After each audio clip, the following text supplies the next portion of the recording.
Yes, I'm back in New York and I'm freezing my butt off. Welcome to Anachronic Comics, everybody. And tonight we have a very special show. We're going to speak to the one, the only Doug Bratton about writing and writing comic books. How you doing tonight, Doug? I'm doing great, Joe. Thanks for having me on. Oh, I'm glad. I'm always happy to have you on. That's for sure. Your brother, I don't know. Now and then it's okay.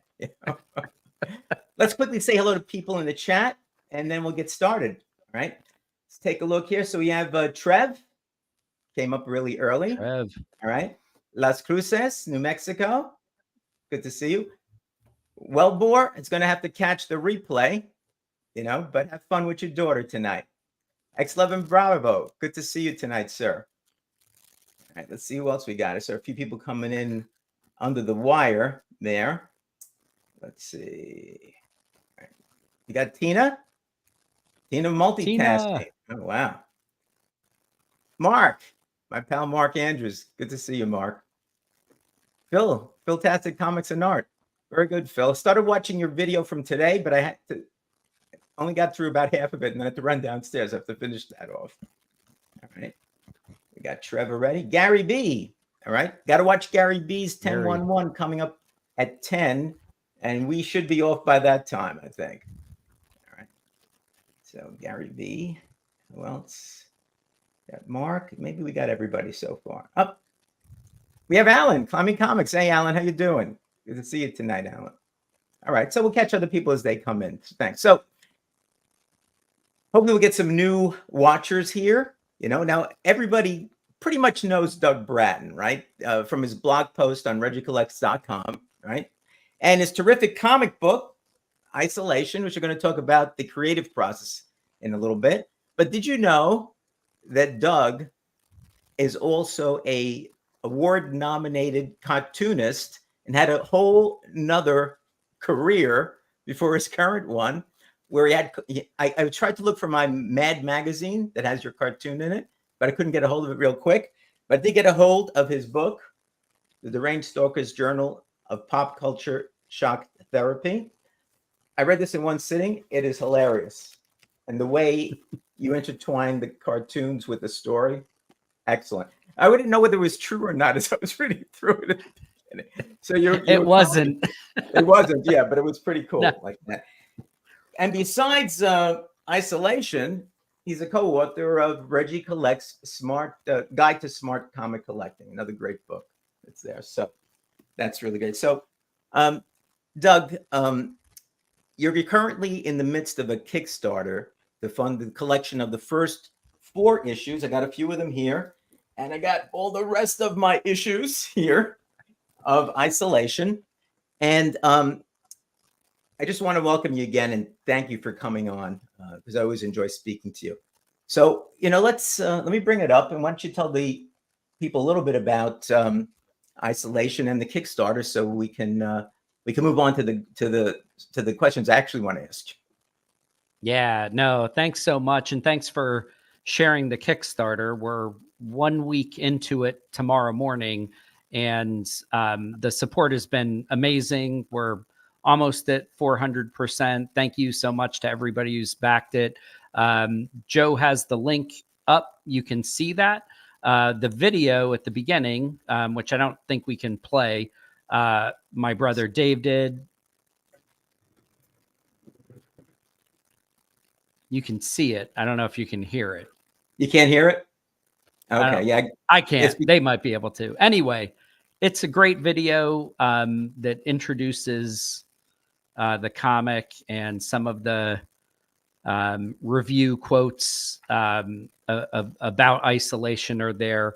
And the Kickstarter's just been amazing. And the reason that we did it were really twofold. The first being that by collecting the first 4 issues in a trade, we wanted to give new readers an opportunity to get on board. Some people buy issue number 1, put it, save it, and then wait for the trade to come out. So we're hoping that people will get the trade to read the story. I think you'll really, really enjoy it and get sucked into it.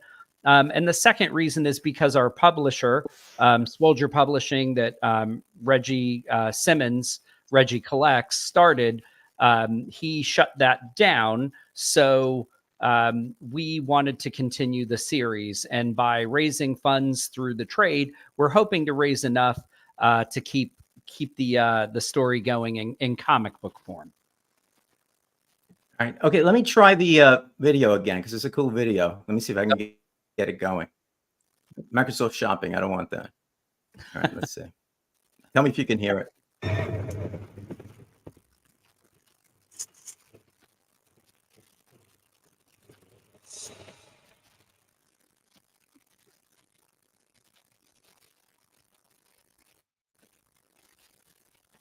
I could hear a little, and then it would go out.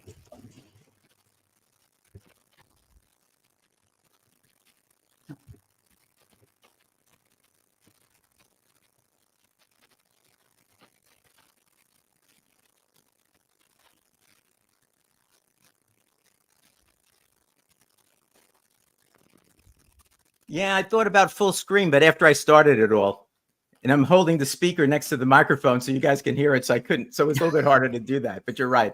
Should have done the full screen. Well, I could second that, and I could say that as a practical matter, I mean, I've taken a look. I've read through this a few times already, and every time I read through it, I see something new. Something I didn't realize before. And it just makes it really, really interesting. Some of the people, what they say, what they see, how it works. I mean, this is a non-linear story, right, Doug? Do you want to tell people what that means? Yeah, absolutely. Yeah, and I will say, if I would consider Isolation a complex mystery, which means that there are mysteries inside of mysteries inside of mysteries. It's not just who done it. Someone was killed and we're trying to figure out who did it. There are a lot of secrets that are revealed over time, and connections that people can find. And non-linear, essentially, I think the best example I can give is almost any Christopher Nolan movie. It's basically a story told not chronologically in sequence, but one where it jumps around in time a bit. One, to make the story more interesting, to allow for some of those mysteries to percolate and then be revealed over time. And Isolation, when I said it's a complex mystery, in addition to having lots of little mysteries, it's set really in 4 different time periods that do weave together. And some of that, because we're still early in the story, I don't want to talk too much about, but there are absolutely, if you pay close attention as the story unfolds, you'll start to notice connections between different time periods as well. Okay, and we'll talk a little bit more about the process you used for that, and maybe some of the story and stuff will come out a bit. But let's talk generally about this. So you were a cartoonist, right? But did you also write stories? Short stories. I think Isolation started as a book, but that might have been a little bit later on in life. So what was your beginnings as a writer? So I would say I've always loved to write, and probably the first things that I can really remember writing were comic books with my older brother, Dave, when I was like 8 or 9 years old. And I don't even remember how much of the writing process I had to do with it. He probably edited you out of a lot of this stuff, right? I'm sure. He was my older brother. My ideas stunk, so but I started writing then, and always loved to write, and would kind of on and off write. I actually started writing my first novel when I was 10 years old, and wrote about 130 pages. And then I got bored with it because I was, a 6th grader, and I stopped. But I always enjoyed writing. I loved to write. And when I did my daily newspaper comic panel and magazine comics, there's a tremendous amount of writing that goes into that. It's very different, and it's a lot more instant gratification, because gag writing is quicker, faster paced, not near as complicated. But you spend an inordinate amount of time writing and understanding how the language that you use can be funny or not funny, and what makes one word funnier than another. So even when I was writing something very different, I was developing, as a writer. So, Oh, go ahead. I'm sorry. Go ahead. No, I was going to say, and I did that consistently for about 15 years. Okay. And while I was doing that, I obviously, between my regular career and writing comics, you can imagine that took a lot of my time. But I always had ideas that I liked for other things to write, whether screenplays, comics, graphic novels, television shows. And I would just keep a notebook of those ideas because I didn't have the time to work on it. And that's really where isolation began. That's really kind of interesting, because that's one thing that I've always been told. Because we've talked a little bit about writing, and I've been like dealing with some story for a long time, and I find it. I don't keep a notebook, and I probably should bring one around with me, both for writing and for drawing, because my painter friends would say, why don't you do this?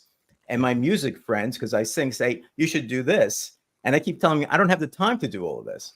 So one of the things is, in terms of writing, keeping a journal of some kind to put down ideas and write things. I know Gary B has written a book as well, and he mentioned the fact that he writes ideas down all the time and has ideas of stories he's going to write, or a book he's going to do, or something later on. So I think that, do you think that's kind of an important part of really developing as a writer, is like having something like a notebook where you're writing these notes down all the time? I really do. I think it, helps you get in the habit of writing more consistently, even if it's not a lot. If it's a sentence or two, or a word or a phrase or an idea. I originally, when I first started cartooning, I kept one of those little mini tape recorders, but I found it was very tedious to like go back and listen to it. And that's when I switched over to like notepads. And I especially as a cartoonist, because then I could just sketch ideas. And I probably have filled, I don't know, 20, 25 notebooks of, and now probably 2/3 of that were pop culture shock therapy ideas. Cause over, that course of time, I had to publish about 2,500 different comics. So, but I'll still occasionally pull out an old notebook, thumb through it, and find a gag that I never did or never used for whatever reason. So, but it's a great way to capture your thoughts and ideas. It's an easy entry point for trying to write consistently, a little every day, because you can just jot an idea down, or a scene note down, or a premise that you think is interesting down. So I would encourage that.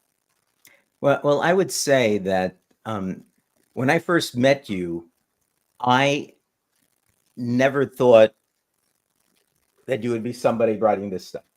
It didn't come across to me that way, but it's pretty funny stuff. So did you ever think of doing stand-up when you wrote these things, or did you do stand-up, maybe, is the correct No, question? I do have a friend who's a stand-up comedian, and I always joked around that the difference between a cartoonist and a stand-up comedian is that cartoonists are slower thinkers. So a stand-up comedian can think of something funny and just get it right out, where I have to sit and think about an idea, play around with it, and then make it funny. And if I got up on stage with a microphone and tried to do that, I would bomb horrifically.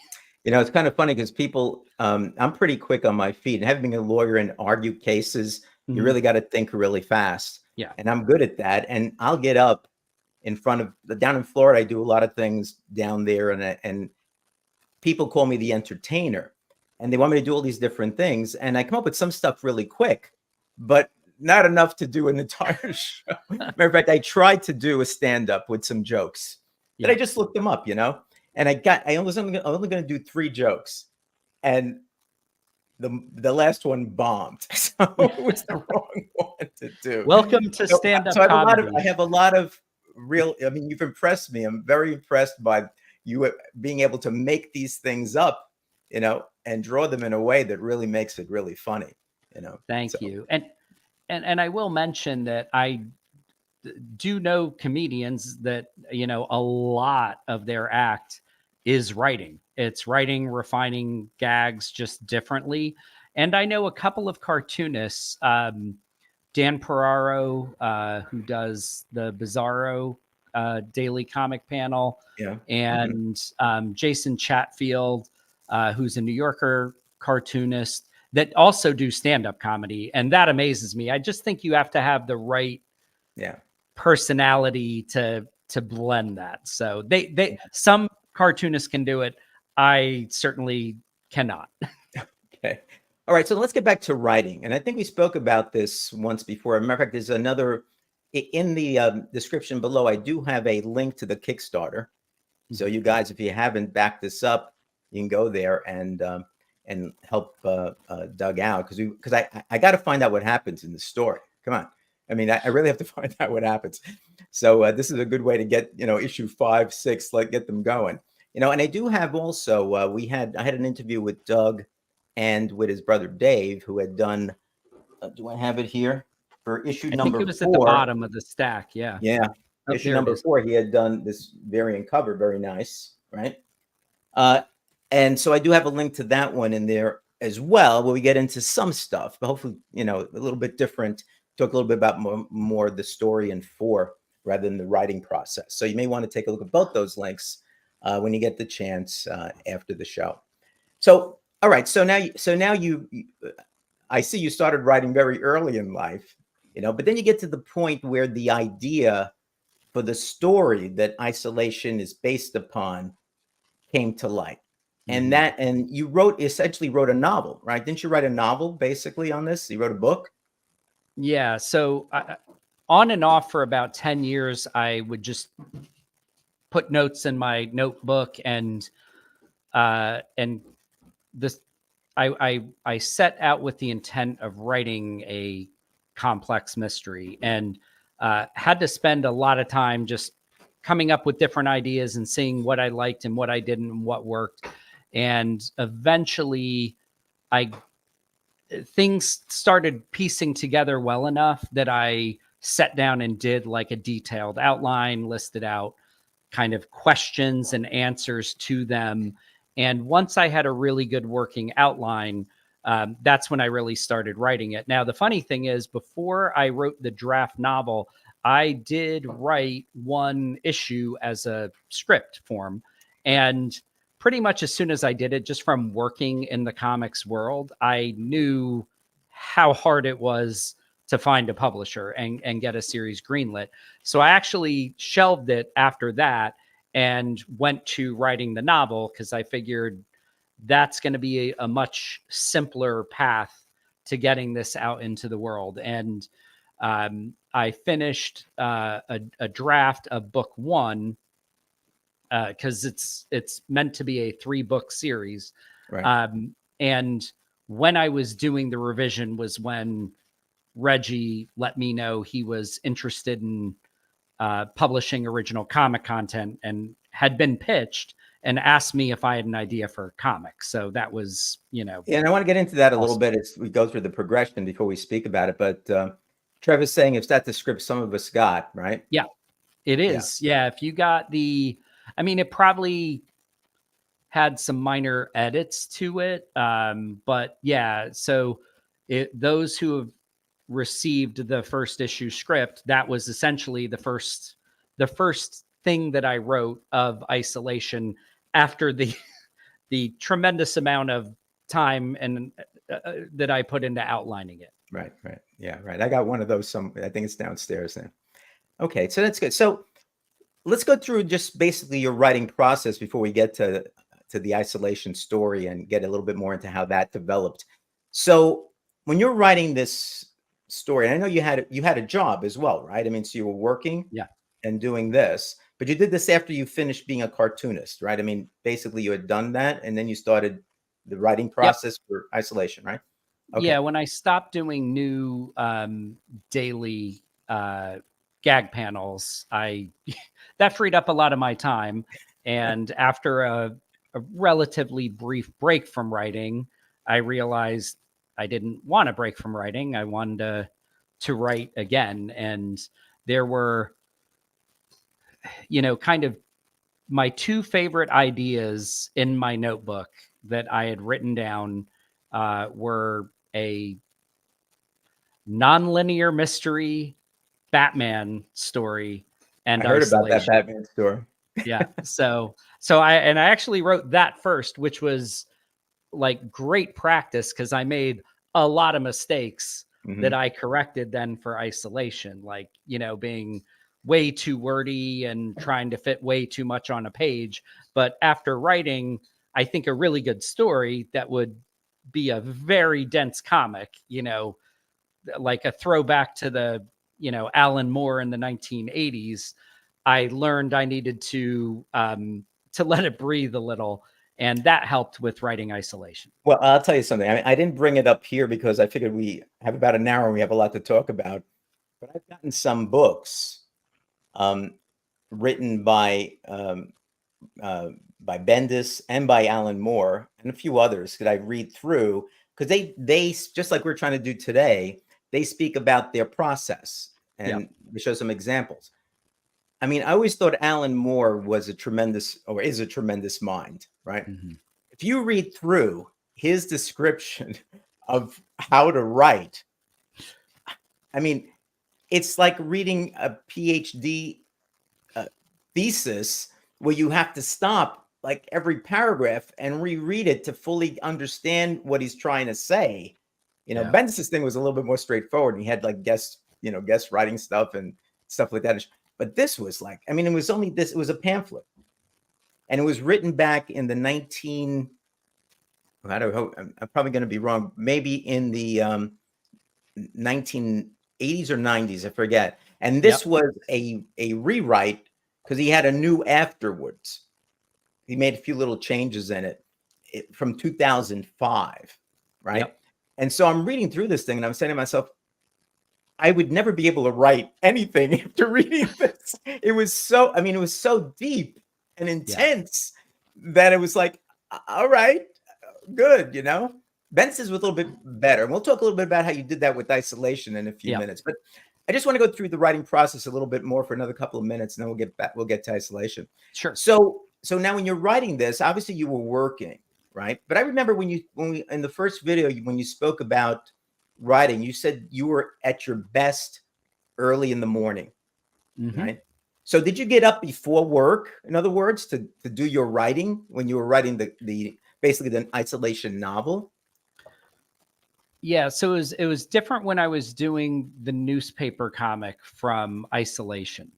Isolation, I've probably spent the majority of my times writing that in the morning on weekends, where when I was doing my daily newspaper comic panel, um, uh, for many years, I split my time between my other career and cartooning. So when I did that, I would usually have, it was like Monday and Tuesday or Monday, Tuesday, Wednesday mornings. I'd get up early, Mhm. write anywhere from, maybe 7:30, 8 a.m. up till 11 or noon. Obviously, I cannot do that during the week now with my career, but I absolutely, that tends to be when I still write on the weekends, is in the Mm. morning. Okay. Well, that's good. I mean, because that's one thing. I think if you can be very, um, if you can basically follow a process, I think it's good. When I was running like 5K races and 10K races, I had a practice process. Mm-hmm. And even if I didn't want to do it, once I started doing the practice, going out and running or whatever else, it was great, Yeah. But I knew I had to do it at a certain time and certain dates and certain, paths that I would take and so forth. And Yeah. it just was a matter of doing that. And I think most everything that you do, you know, I, uh, you know, you really have to kind of develop your process.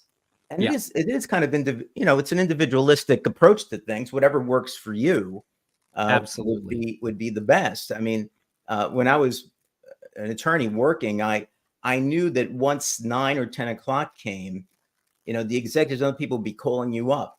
So I would get up. I would get up at 5 in the morning, catch an early train, be at work by 7, 7:10, Yep. and I'd have like 2 hours, 2 hours and a half where I can do work.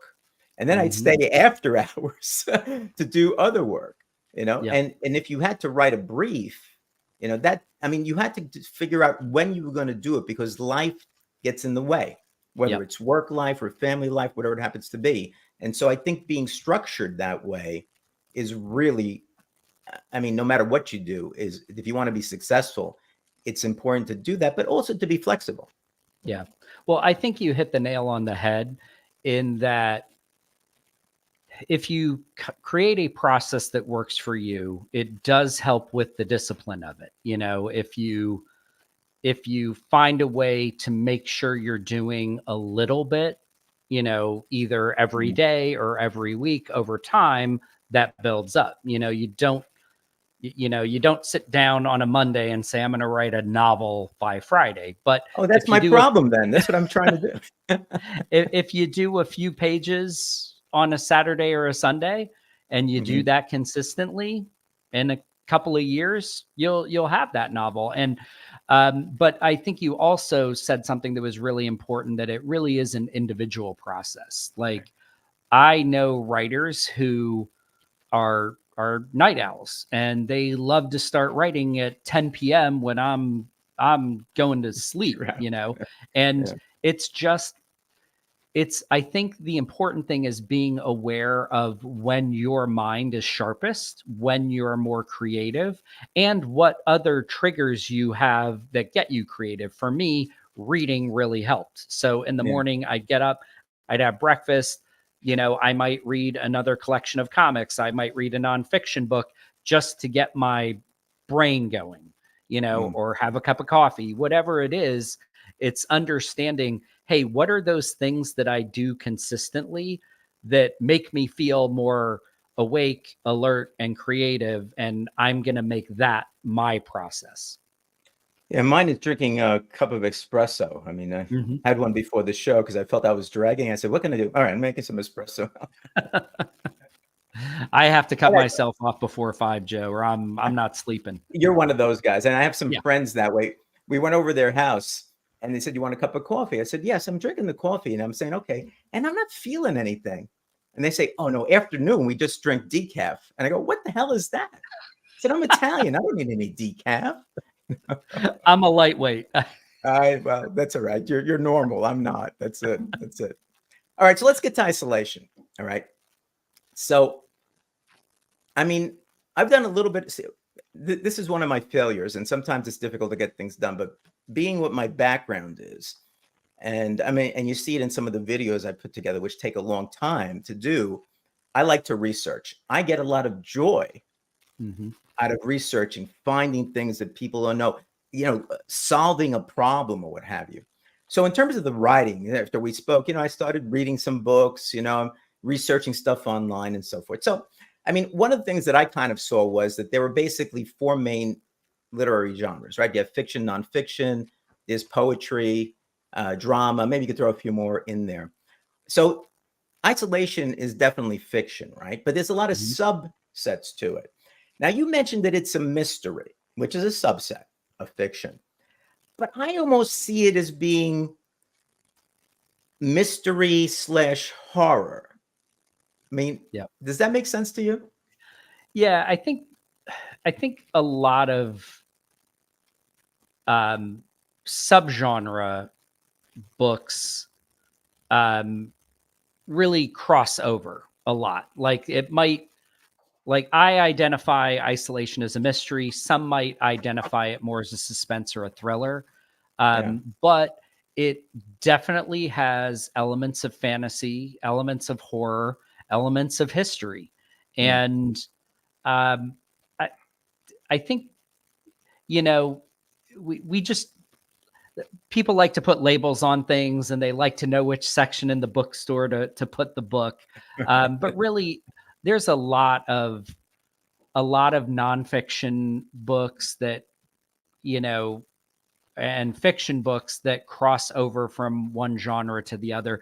There are many fantasy books that have elements of mystery to them. I think a Game of Thrones is a great Yeah. example.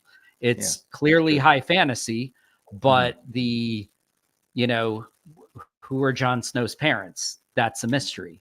You know, and There's horror in there with the Night Walkers and, or the White yeah. Walkers, sorry. Yeah. And I think that's part of it. I remember telling some people, because I don't read too much of it anymore, but as a youngster, I loved and read science fiction.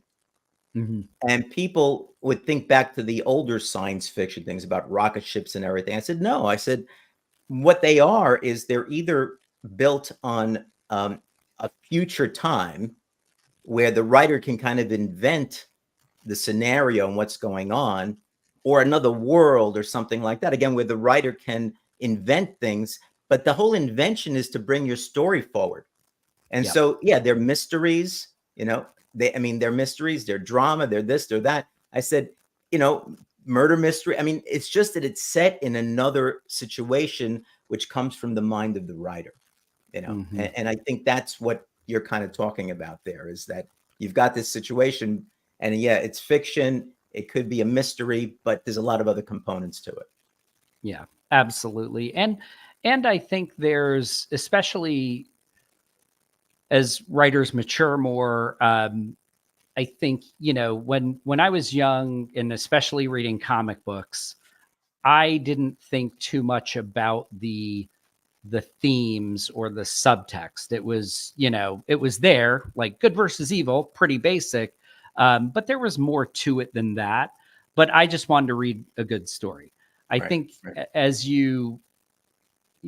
you mature as a reader or as a writer, you start to notice those things more. Okay, like what is great? There's a mystery or there's a fantasy here, but what's at the core of this? Like when George R. R. Martin is writing a Game of Thrones, it's a great story, but it's about a struggle for power and who ultimately gets that power.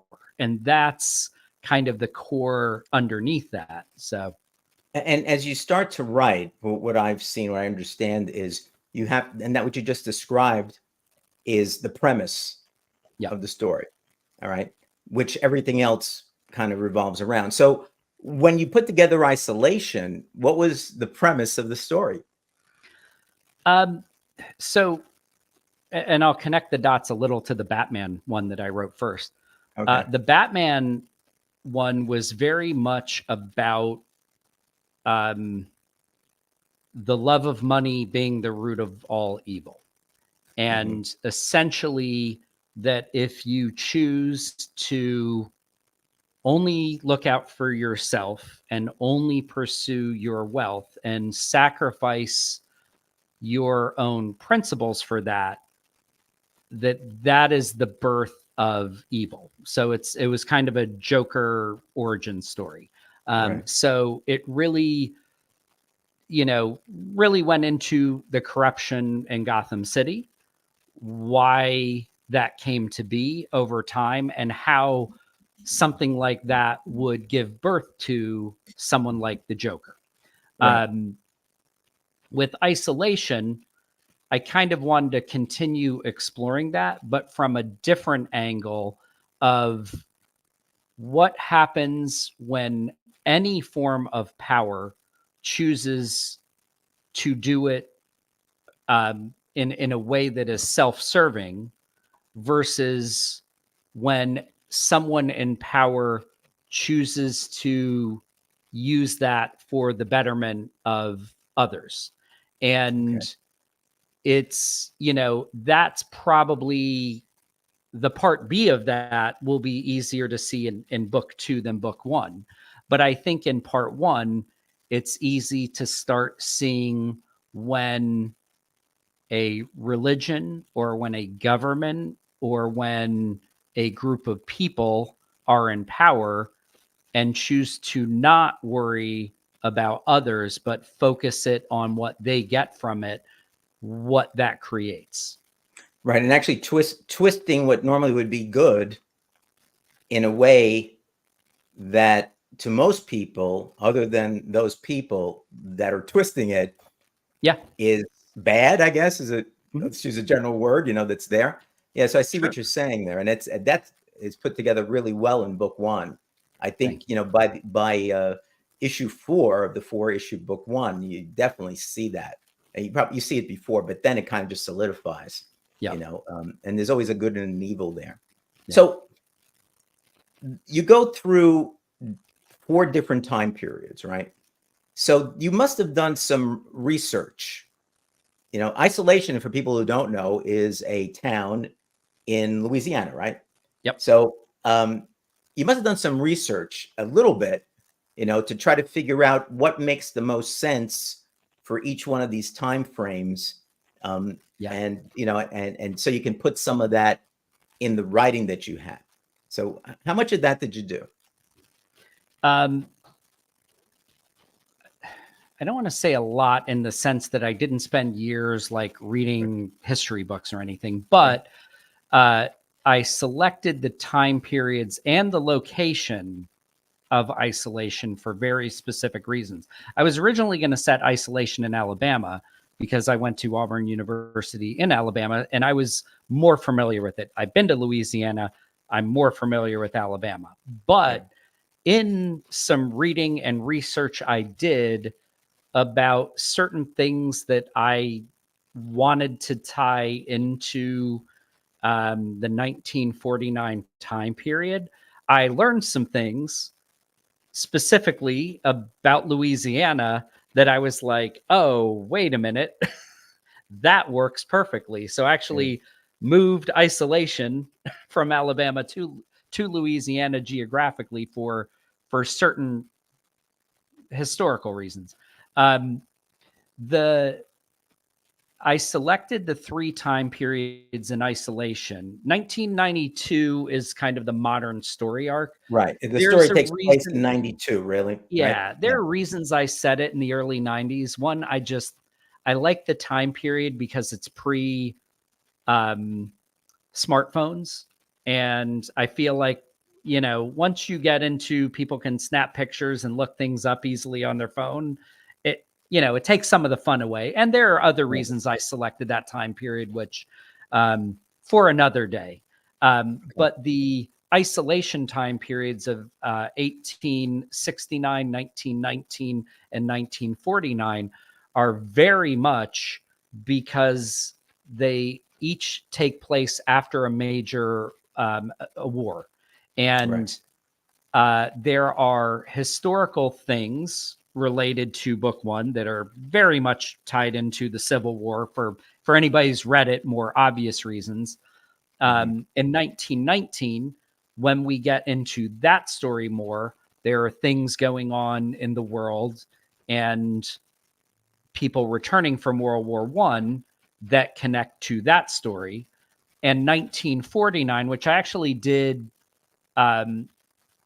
hint at already in the very first issue, was the beginning of the Cold War, and when the USSR got Got the an bomb. atomic weapon. Yeah. Yep. So Yeah. Okay, cool. So, all right. So you had to do some research, not a lot, but some research. But now you have to, so you've got the story, right? But now you have to have characters that bring out the story. yep. So how do you sit down and figure out character development? I'm going to have this person here, that person there, because each one of the periods of time, at least that we've seen, seems to have at least one major character and potentially a secondary character that's there. Well, I say that potentially because there's a lot more to the story And although some major characters, well, I'll just say, like, for example, Mandy Connors, she's in 1992, Yeah. and she's the researcher. So she seems like she's going to be really important, you know. And back in 1869, you have Will Trenlow, you know, who is kind of involved in the stuff that's going on there. And to me, seems like will be a significant person in what happens back then. Yeah. So you have to come up with these people somehow, and you have to give them some sort of a personality and something like that. So how do you go about? And I know it's probably it could be a very long answer, but just generally speaking, if you want to, you know, for people who want to try to do this, what would you tell them? How would you go about figuring this thing out? Well, I'll say this first about Mandy. Isolation really is Mandy's story. So she is the without question uh the I guess almost the narrator. She's not specifically a narrator, but she's kind of revealing the story of isolation and her involvement. So she's, you know, important from issue number 1 to the final scene in the final issue of the story. Right. The different time periods are interesting because there are multiple important key characters. They are important not just for who they are in that story of that time period, but also in connecting their family line in the later stories. Yeah, that was going to be one of my questions was, you know, you've got this nonlinear narrative, and Yeah. it seems to me that each one there's going to be some importance. And you're saying it's through the family lineage that's there, which makes sense. You Yep. know, so they can go And across. also, you've probably noticed a few little kids Yes. in the first few issues of Isolation. Hmm. Not a focal point of the story, No. but some of them will be incredibly important in 1919 and even in 1949. Oh, So okay. even little things like that are important. So So I have to Will go back and check Trenlow's, out these kids now. yeah, yeah. So Will Yeah. Trenlow's, I think one of the reasons that he's an interesting character, one, uh, yeah, I'll, you know, without giving too much away, you'll see more of his family throughout the different time Okay. periods, as Mhm. you will with some other characters too. But I think he's an interesting character because in a community that is living in a certain way where the dominant people are not treating others who aren't in power very well, Right. he is the one person that we're following. I'm sure there are others in the town that is very morally conflicted about what's happening and is kind of growing and changing throughout it. Right. And I find that a fascinating element to explore in a character is Right. how people change over time. Yeah, it seems that Will is the person who kind of sets in motion a series of events that kind of brings a I think you don't have to give it away, but this is just, you know, this is the way I think. My wife hates that because I say, here's the way the story's going to go. And I'm right most of the time. But he's basically going to bring to light and to a conclusion a battle of good versus evil. I mean, that's kind of the way I see it, you know. And so I think that when I take a look at these characters that you've put together, I didn't think much of the little kids, though, you know, you've got kind of this mystery person, which we won't get too much more into, that somehow is tied to the little girls, I guess, that are there. You know, Children, so yeah. that's going to be kind of interesting. I'm trying to figure that out exactly. You know, if it was a science fiction story, I'd say that person is going to be in each one of these different time periods, and maybe he or she will be. I don't know. But to me, that's kind of where it's almost kind of a supernatural type of thing that's coming across to me. So that's kind of another genre type of thing that's kind of thrown into these mystery, horror, supernatural, whatever. At least it kind of is under the surface, Doug. And that's what I like about the story is that, as I said, every time I go back and I read it, and I look at it, I go, oh, yeah, okay, here's something else that's there. There's so much of an undercurrent there that makes you want to see what's going to come next, which is why people need to go to the Kickstarter page. So, yeah, thank you. It's there. And Joe, I'll also add, we're still early in the story, but you've read all the issues so far, so you're aware there are people like Will Trenlow, Grey Wolf, Jean, his wife Delphine, Alexandra, Grey Wolf's wife Paula, and the children. So we're introducing quite a few characters, and that is because Isolation is a story about extreme periods of murder. And I won't give anything away because I want people to go through it, but it's not all bad guys who end up dying. There are some characters that I think readers will be shocked that don't make it out of the story. And the only way you can do that is by investing a little time and introducing more than one person. Right. If we just follow, Mandy, I'll give away, she's beginning to end, it's her story. Yeah. But in each time period, I do introduce, and if you've noticed, different issues kind of are from different characters' perspectives a bit, or at least scenes are. That's for a reason. If I just told one person's story, you kind of know they're going to make it out. If you tell different people's stories, people become invested in the characters and might not always be happy with the outcome of that character. Well, and I'll tell you, people just got to pick it up. I mean, this is an easy way to read the 4 issues. I had to struggle to go get these issues, but you can get them all in one book. And we'll go back to the Kickstarter in a minute, but I have a couple more questions for you. So, sure. So the comic book medium is somewhat unique, right?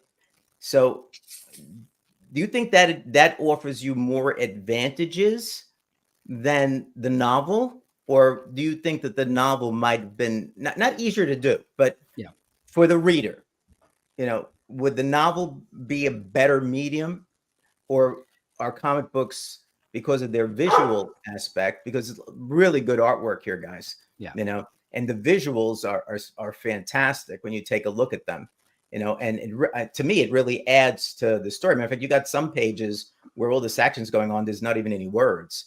So it's really told through the drawings of some great artists, I think, from the Kubrick school, right? So, absolutely. I mean, fantastic artwork here. So what do you think about that, the two different media, and how does that going to affect the storyline? Sure. So first, a shout out, because you mentioned it, and I agree, amazing art team. Delia Gunderson, Chase Cowan, Beth Sharland are fantastic, and I think anybody who reads Isolation will be very impressed by their work and their covers. This guy not so much. Oh, and and Dave and Adam. I don't know if Adam's variant is in there. I think I saw it. I'm not sure. That's it. Oh no, that's not it. Sorry. That's not it. Which one was anyway, it's the one with the with Will Trenlow on the cover. Yeah, it's okay if you. That's all right. All right, go ahead. That's okay. Yeah. So, but going. Sorry, I got a little off track there. Your question was, well, comic book, the visual versus the novel. Yeah. It's interesting. I'm conflicted. I don't know. Of the two, I like the comic book medium for the story probably a little better, mainly because it is a very visually interesting story, or it's meant to be. Like the settings, the time periods, some of the things that I don't want to give away, but if anybody's read to the end of issue number 1, you know what I'm talking about. There are elements of the story that I think just lend themselves to being very visual. You know, the visitor, the different Grey Wolf, River, Will Trenlow, just visually interesting characters in a visually interesting place, and other things, the fantasy elements that come into play as well. So I like the comic medium because it really, you can see that. Hey, Paul. The one thing that a novel does have in its favor is that there's a little bit more room for me to give a bit more background. So there's no narration bubbles and isolation. I tell the story through the characters. Right. In a novel, you can take a little bit of time. And Joe, this is where I have done some research. Like isolation, there's different kind of communities living in the valley. You know, there's the Church of the Order, which are the colonists. There's a indigenous tribe. Spoiler alert for people who haven't read stories, they're keeping slaves still after the Emancipation Proclamation, which ties into the story. And there's a group of European immigrants, settlers who kind of live in the hills that aren't part of the church. And in a novel, I can simply give a little more background on the history and how those different cultures kind of are and interact. It takes a little more time and a little more just being intuitive and noticing the things as you read the story, where the novel I can explain a bit more. Okay. Well, if I would sum it up, you know, in terms of the theme and what I've read from the first 4 issues, is that the theme involves kind of the exploration of, and I'm going to use words that kind of work for the story, righteousness and wickedness.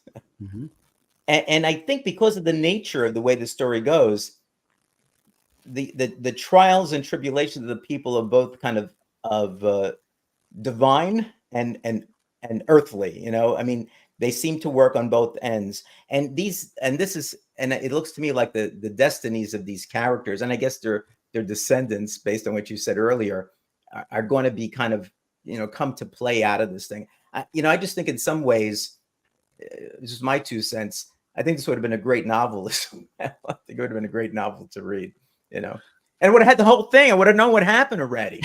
Well, remember, you'd have book 1, not book 2 and 3 yet. I know. Those are outlined, but I haven't written those yet. Oh, you haven't written those yet. Okay, so I wouldn't have them already. All right. So as we come on, let's go back over this a little bit now. So you're close to $4,000, 42 backers, you know. Plus, I understand you have some other people that are backing you that are not part of the Kickstarter. Yes. Now, one of the things I want to say is here, my selection was tier 7. Good right? choice. And why did I select that? Because it has a bonus signed and numbered writer's edition hardback book that includes the scripts of all 4 issues of Isolation and the first 4 chapters of the draft novel. Perfect for anyone interested in the writing process. That's what this show was about. So, I mean, I had to pick up this one because when I saw that, I said, oh, this is for me. This is for me, you know? But there are a lot of different choices here. I mean, you could just get a digital book for $10, right? Which is easy to do, right? Yep. If you want a physical copy, you know, which I would suggest, you know, it's $25, right? And then you got some of these increased type of things, right? A signature edition, all right? A sketch edition, you could have a signed and sketched book on that. There's a remarked one as well for $100, right? The cartoonist edition, right? That I was very tempted on that one Very tempted. But somebody beat me to, somebody took it rather. But there are 9 left, so you still get that. This one is interesting. For 250, you get a commission story as well for any character. Doesn't have to be an isolation related character, right? So that's pretty cool if you're interested in that. You can get an ad. Hopefully some store will pick you up on that, Yeah. And then you have some really super type of things here. Spoiler edition. All right. That's the Hardcopy whole manuscript novel, or of the the first drafted novel. novel. Yep. If I had an extra $1,200, I would have considered that one. But that's an interesting one if you're into that. This is an amazing one. And maybe if I lived somewhere other than New York, I might have thought about it. A 3-day, 2-night trip for one to New York, New Jersey, with Doug Bratton as your tour guide for the Comic-Con, New York Comic-Con. I mean, this is terrific. And if you want to go yourself, so he doesn't have to pay for your travel, you could throw somebody else in there with them as well. Then I could take 2 people. Yep. Yeah, go ahead. 2 people, right? 2 people, right? All right. And then if you want to help them get volume 2 going, there's a big amount that's there as well. So you got a lot of really good stuff here. And it seems to me with such a fantastic story, I mean, it really is fantastic, Doug. I have to give you a lot of kudos on that. Not because you're my friend. I just think it's really, really, really a great story. You Thanks, have Jeff. the link is in the description below. And also, if you want more of it, and maybe a few more stories about the artwork and so forth, you could check out my prior video with Doug.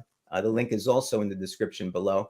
But I would tell you, you gotta think about this because it's just worthwhile. Doug is one of our own. I think we should try to help him out. But it's not just because you want to help him out. It's a really, really good story. It is. I mean, I've read through it a few times because I'm not big, except for some really significant comic books, pulling them out and rereading them again. I do it with some, okay? But I do it with isolation. I mean, because every time I read it, as I said before, I'm like a broken record on this. I see something new. I enjoy it. Sometimes I just take a look, and when I read something, I'll look at the artwork, because there's some stuff in the artwork that you might not have seen beforehand. So I can't endorse it enough. And I think go to the link, pick out the digital copy, $10, or the hard copy, $25. It's not much. And I think it'll really help us get the story going along. And you need to do that for me because I need to find out what goes on in the story. So Doug, I'll let you finish up on this. So anything else that you want to bring out? No, well, first of all, I want to thank you for having me on and for supporting the Kickstarter. It's, Kickstarter is an amazing way for independent creators who might have something that they've written that is different or unique and not the norm to get that out to the world. And I would not be able to get isolation, or I won't be able to continue it without the support. And the support has been overwhelming. We're very, very close to being able to green light Ghosts and Nightmares #1, which is the chapter 5 of Isolation. So I appreciate you. I appreciate everybody who's backed and supported it. I think that if anybody isn't familiar I see a lot of people I know in the chat, but if anybody's watching this who has not read Isolation, I do think you'll find this to be quite different in a good way from a lot of the other things that you read in the comic space. And even if you read novels and nonfiction and other things, I think it's a pretty unique and different story. So I hope people enjoy it. And thank you to everybody who's already backed it. And I hope a few more people watching this will decide, hey, I want to pick up a copy of that. Right. And we didn't even get into the Red Derby press and all of that, but that could be for another day, as you go along. Once you start publishing the other stuff. So I just want to thank Doug. Thanks again for coming on. I like doing these type of interview type of things. I did one with Gary when his book came out. I know we've done a couple on isolation. This was really good. I hope you enjoyed the questions and we were able to enjoy going through the process. I want to thank everybody that showed up in the chat.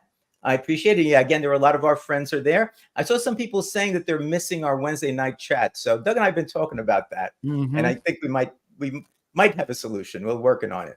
All right. Yep. So with that, I just say to everybody, you know, I really appreciate everybody showing up. Doug, I appreciate you again, you know, being here and just being a great part of the community. You know, with that, I think we'll just say good night for now and go to Gary B's channel. He just started with his 10-1-1. I'll be there in a few minutes. All right. Take care, guys. Bye-bye. Take care, everyone.